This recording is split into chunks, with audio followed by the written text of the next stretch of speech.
O som das letras, aos sábados entre as 17 e as 19 horas com Ana Cristina Pinto.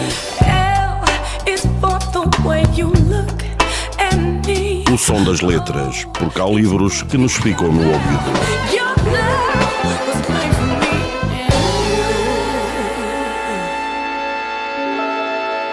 E agora sim, vamos iniciar então aqui uma conversa que eu espero que seja bastante interessante e que vos dê a possibilidade de conhecer esta escritora portuguesa, Cristina das Neves Aleixo, que nasceu e cresceu no Barreiro. Já adulta toma-se de amores por Lisboa e aí reside até hoje. Profissionalmente desempenhou cargos tão diversos como os de recepcionista, tradutora, secretária, assistente de direção, chefiou departamentos empresariais, brincou com a locução de rádio e aos modelos fotográficos e publicitários, foi empresária. Durante 30 anos fez do mundo empresarial privado a sua casa, enquanto secretamente e desde a adolescência se realizava verdadeiramente com a escrita. Muito mais há a falar sobre Cristina das Neves Aleixo, mas nada melhor do que fazer-lhe perguntas. Olá Cristina, tudo bem? Olá Ana Cristina, obrigada por me receberes aqui.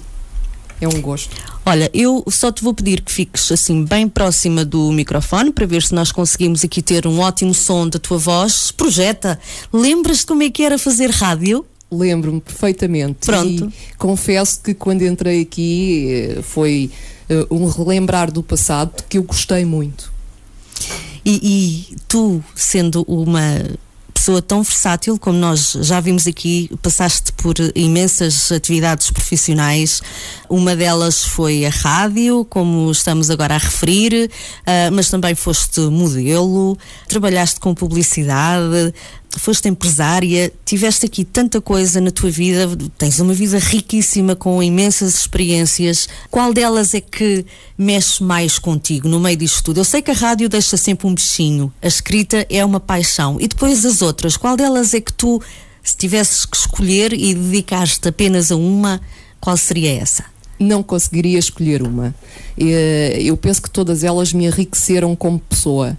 Todas foram experiências inolvidáveis.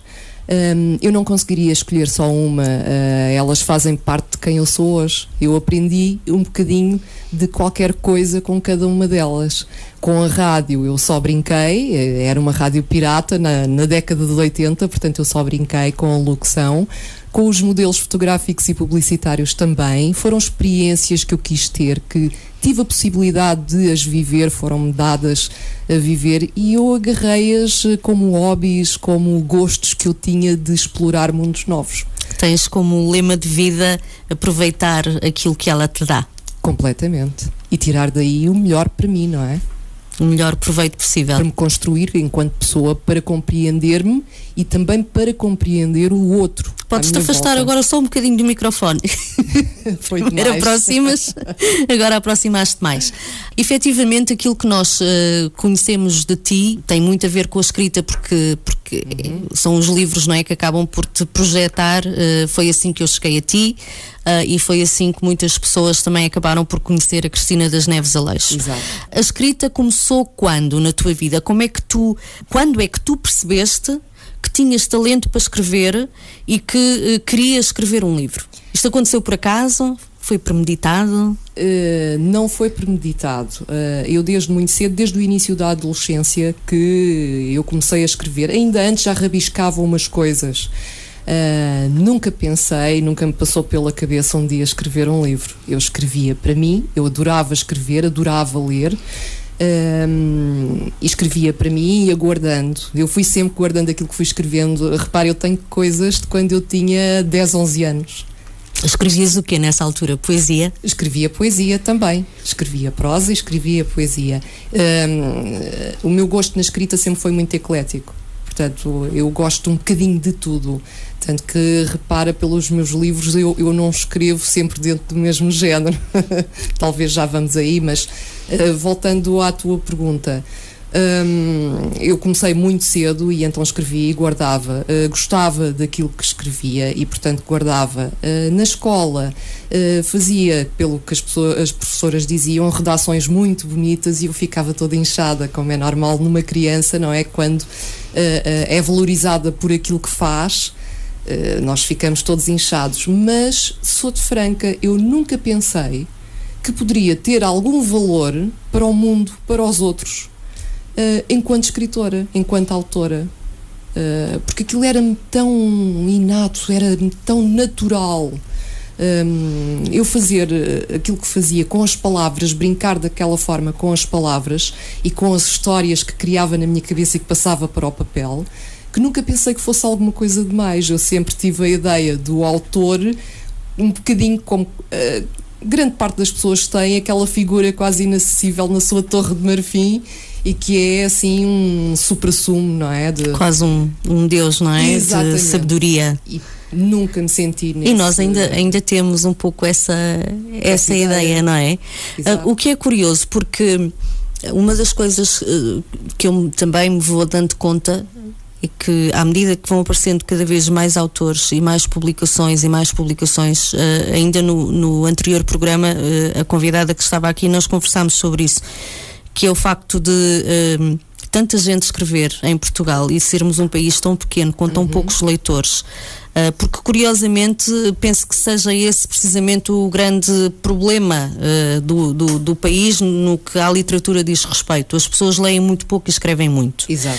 Isto é um pouco um contrassenso, não é? E depois esta fornada de autores que vão sempre surgindo todos os dias acabam por tirar um pouco essa aura mística, essa importância, não é? Acabam por tirar o pedestal do escritor, aquele pedestal onde nós tínhamos colocado o escritor. Nós estamos a tirá-lo do escritor. Sim. E a torná-lo, afinal, uma pessoa tão banal como qualquer outra. Como é que tu sentes? O que é que tu sentes em relação a isso? Nesse aspecto eu até concordo. Porque o escritor é nada mais, nada menos que uma pessoa como outra qualquer. Sem dúvida nenhuma. Não é? Portanto, porquê estar num pedestal? Não tem que estar. Essa imagem, essa ideia que havia do escritor, a meu ver, era errada. Não é? Portanto, eu hoje escrevo, eu hoje sou autora e posso comprovar que é verdade aquilo que estou a dizer. Portanto, nesse aspecto foi muito positivo.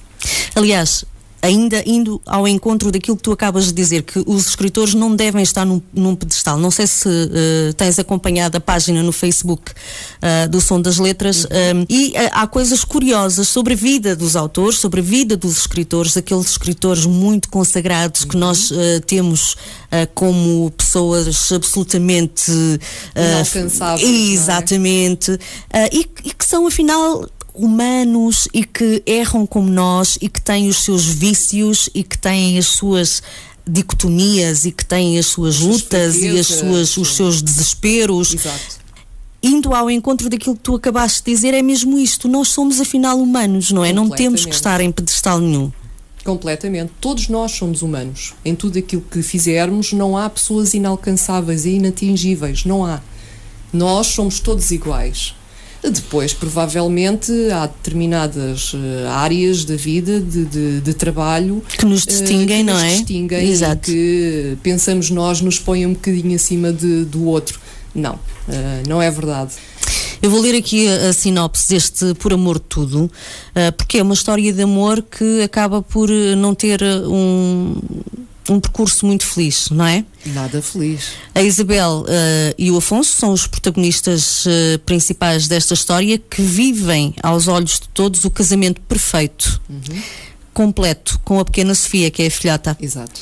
Mas à medida que Afonso se revela cada vez mais dominador e violento, Isabel descobre que o conceito de amor do marido é muito diferente do seu. Para ela, cuida-se de quem se ama. Quando a escalada de violência de Afonso toma proporções insustentáveis, Isabel vê-se obrigada a utilizar todos os meios para se defender a si e à sua filha, mas, no momento em que ele surge deslocado, ela perde o controle da situação. Isto, infelizmente, é uma história em que muitas pessoas se revêem, não é? Muito. Nós não temos ideia dos números. Eu tinha uma vaga ideia, hoje digo que tinha uma vaga ideia. Quando fui fazer a pesquisa para esta história e quando me reuni com elementos da APAV para poder retirar o mais possível de sumo para construir uma história credível, sustentável, eu fiquei abismada. Os números são uma loucura, Ana. Há tanta gente que morre, há famílias completamente desfeitas à conta disto, miúdos, portanto crianças, que não sei, muito sinceramente, como é que serão em adultos por viverem situações que vivem de massacre das mães, muitas vezes assassinatos, e eles vivenciarem aquilo tudo, além de todo o sofrimento das pessoas que são vítimas, não é? O que é que se pode dizer? As pessoas não sabem amar, na verdade, é isso. As pessoas não sabem amar e temos muitas pessoas que têm um problema muito grande relativamente à empatia. E estão a surgir cada vez mais. Tu sabes que eu já tenho falado com algumas pessoas na área da psiquiatria, e são elementos que estão verdadeiramente preocupados com a crescente falta de empatia para com o outro. Isto está em crescendo, mas assim de uma forma exponencial. E isto é muito preocupante, sabes? Normalmente estes homens, e digo homens, também há homens vítimas de violência doméstica, os números são inferiores, são claramente inferiores, muito inferiores. Portanto, normalmente fala-se das mulheres vítimas de violência doméstica, que é o grande flagelo, não é? E normalmente estes homens que são os agressores são pessoas completamente desprovidas de qualquer empatia. São inclusivamente considerados psicopatas emocionais, e isto está a crescer. Isto é uma coisa que me preocupa bastante. Sim, essa questão essas demências, não é? Essas psicopatias, ainda não há muito tempo havia um artigo na revista Visão que falava exatamente sobre isso. Estamos a viver um período muito interessante, se é que se pode chamar de interessante a isto, na medida em que de facto as pessoas estão cada vez mais doentes. A psicopatia está a alastrar-se. Completamente. Não é? Isto terá a ver com imensas coisas, com as frustrações que as pessoas vão sentindo ao longo da vida, com as dificuldades em lidar com essas mesmas frustrações, com as adversidades e com esta vida tão preenchida que nós temos, que não nos dá espaço para respirar, para parar. Também. Não é? Também. Eu creio que tem a ver com isso e tem a ver também com o facilitismo. Os miúdos hoje em dia nascem com uma noção de facilitismo em que tudo lhes é dado de bandeja, não é? Tudo lhes é posto à frente, não há dificuldades a ultrapassar para se conseguir isto ou aquilo. É tudo o eu. Nós vivemos uma era do eu, do individualismo, não é?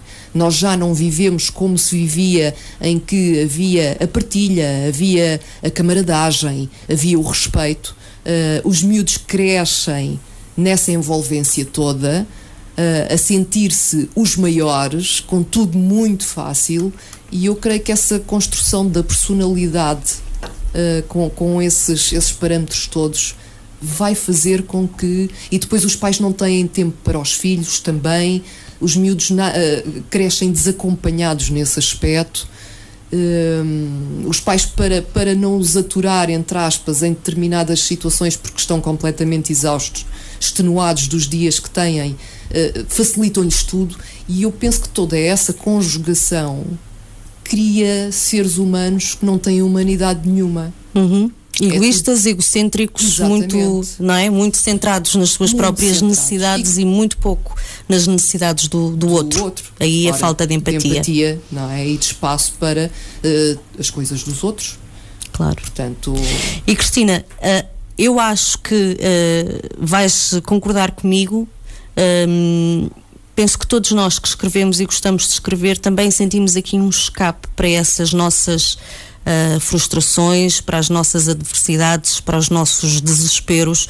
Escrever também é uma forma de terapia. Com certeza que sim. Aliás, eu costumo dizer, já tenho dito isto várias vezes, que um autor coloca sempre algo de seu nas obras que cria.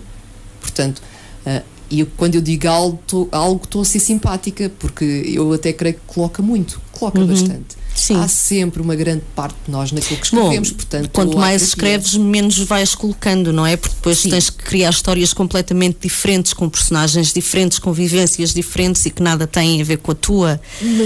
Mas há sempre lá qualquer coisa, não é? Sempre uma característica que é muito nossa. Exatamente. Há sempre qualquer coisa que lá está, nem que sejam uns pozinhos num personagem qualquer, uma característicazinha, um gosto, uma forma de estar, a forma como o personagem reage a uma determinada situação é se calhar a tua forma de reagir a essa situação. Claro. Se estivesses perante uma situação idêntica, não é? Acabas por, deixa cá ver como é que eu reagiria nesta situação. Então é assim que tu vais colocar a situação à personagem. Isso também acontece, não é? Apesar de qualquer escritor tem que ter sempre uma boa dose de empatia para conseguir absorver todas as personalidades que o rodeiam, de modo a conseguir compreendê-las para, com isso, construir. Criar histórias com personagens com diversas personalidades, em que as compreende bem, porque lá está, tudo aquilo que nós, enquanto autores, criamos, nós temos que sentir e compreender muito bem aquilo que nos rodeia para construirmos histórias credíveis, personagens credíveis, personagens com quem os outros que nos leem se vão identificar. Isto é muito importante, não é? Portanto, o autor esse sim tem que ser sempre muito empático e muito sensível àquilo que o rodeia. Cristina, estamos mesmo a terminar, já são quase 7 da tarde. Resta aqui fazer-te uma última pergunta. Onde é que os leitores podem encontrar os teus livros? Podem comprá-los através de ti?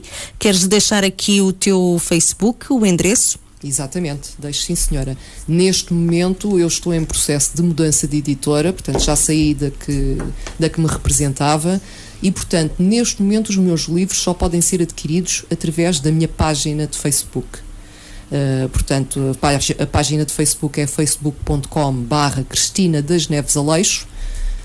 E só aí é que os poderão encontrar. Contactem-me por mensagem privada, eu respondo a todas as mensagens que me enviam, eu gosto do contacto com os leitores, e tenho alguns livros ainda, os que restam, para enviar a quem os quiser.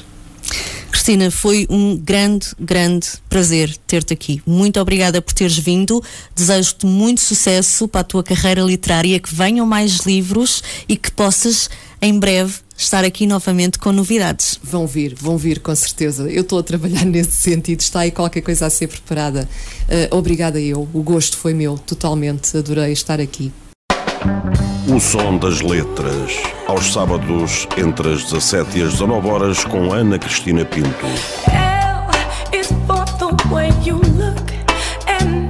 O som das letras, porque há livros que nos ficam no ouvido.